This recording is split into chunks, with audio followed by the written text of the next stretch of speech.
Hey arty friends, in our last tutorial I showed you guys how to draw a very basic exterior using 2-point perspective. Today we're going to use 2-point perspective to draw an interior.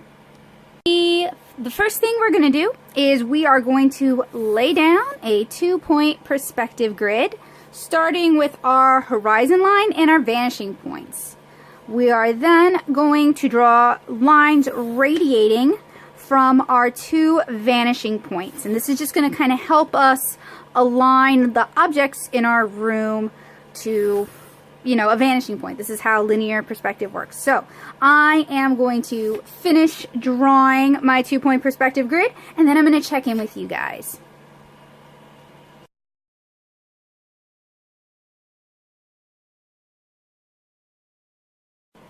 Alright, so we have our grid. One of the first things I like to do when I am drawing an environment, an interior environment, in 2-point perspective is I like to kind of figure out where my walls are going to be. So I basically establish my room. And since I know you guys probably cannot see that, I'm going to just quickly draw it in with brown. Now, one of the problems I've had personally with 2-point perspective is my eyes and my brain tend to flip what should be an interior perspective into an exterior perspective. I confuse myself.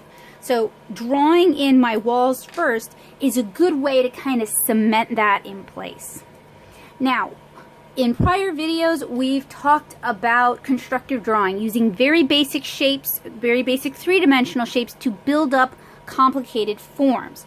And that is particularly useful when drawing environments.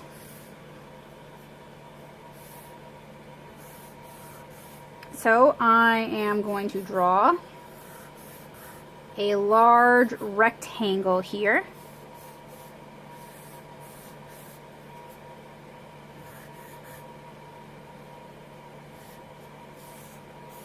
And this is going to end up becoming a sofa.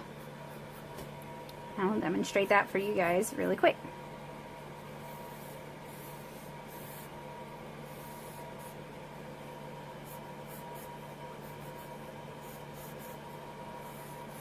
And when you're first getting used to drawing in perspective, drawing through your shapes is a really good way to kind of improve at seeing things in perspective.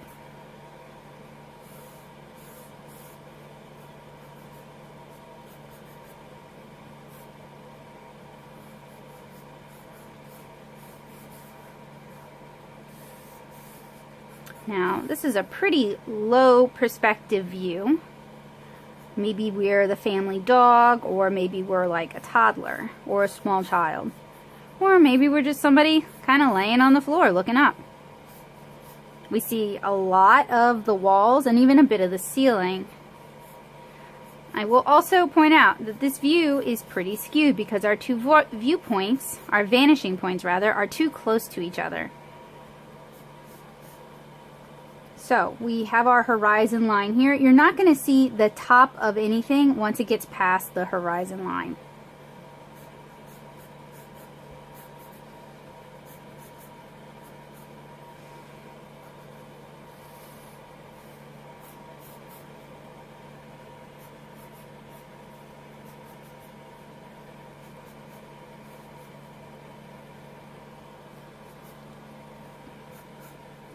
We have ourselves one ugly sofa. What else are we going to put in our room? What else do people have in their houses? That is an important question to think about when you're designing the interior for a comic. It can also be a great opportunity to reflect your characters' personalities.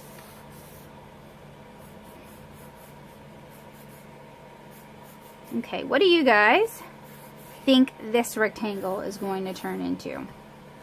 Not going to say anything.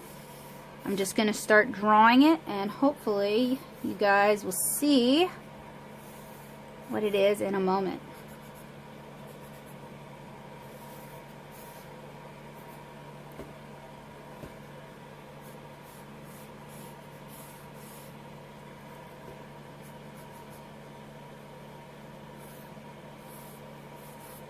Drawing an X like this helps me subdivide shapes in perspective. It helps me find the middle point.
Alright, so we have a coffee table to go with our sofa. Let's see, this is a really, really tall room, isn't it? Like too tall, like really. So my camera cut out for a little while, but I noted that this ceiling seems awfully high, so I decided to redraw it a little bit lower, more in scale with the rest of my illustration. So we have a sofa, we have a coffee table. What if we put a framed picture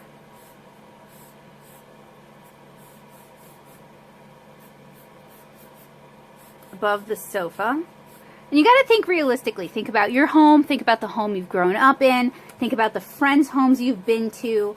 Think about, I mean, you can go on Pinterest and look up like aspirational homes. Just know that that's not how real people tend to live. And I'm drawing circles just to indicate faces.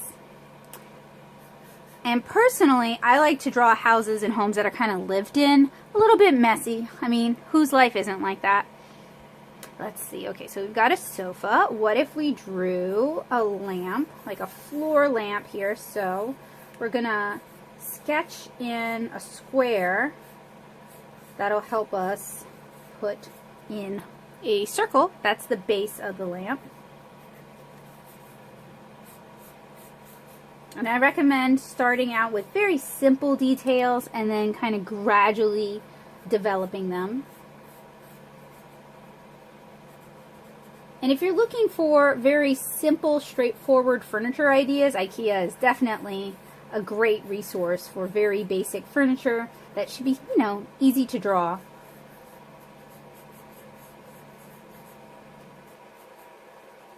Alright, so we have a lamp.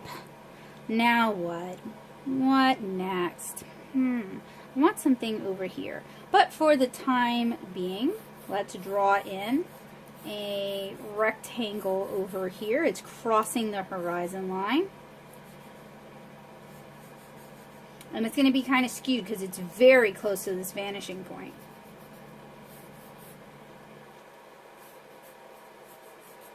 And we'll make this into a very, very basic chair.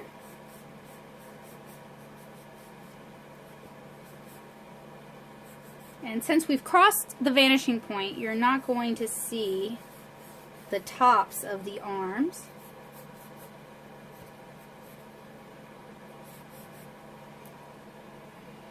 Something, oh, you know what? Let's put a bookcase. Personally, I love filling characters' rooms with things that I like, so books are something I draw pretty frequently. And books, once you get the hang of them, they add a lot of detail to the room, they add a lot of personality, it really shows who lives there, but it's not a difficult thing to draw.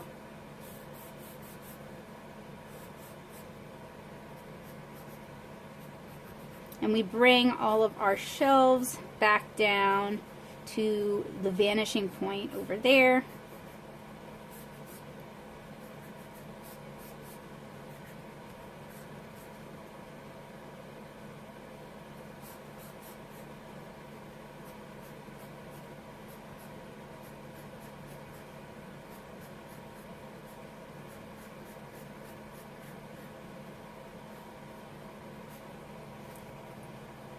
And then let's put some recessed lighting in the ceiling, some can lights. And I'm just, if you're going to do a row of them, you would find a row on your grid, like I just did here, draw it all the way through for as many can lights as you want. Create squares lining up with the other vanishing point, and then make a circle within your squares. And you can do the same thing if you want a can lights going, say, in the other direction.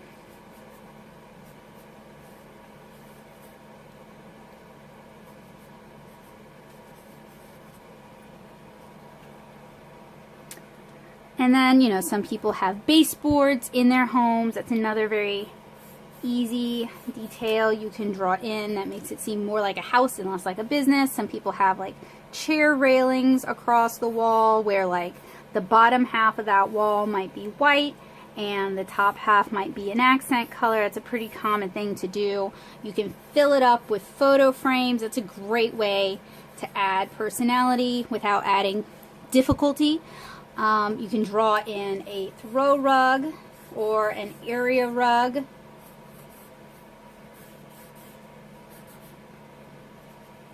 And all of these would follow the perspective grid we've drawn. So if you wanted to do, say, wood floors in here, well, let's have them going long way.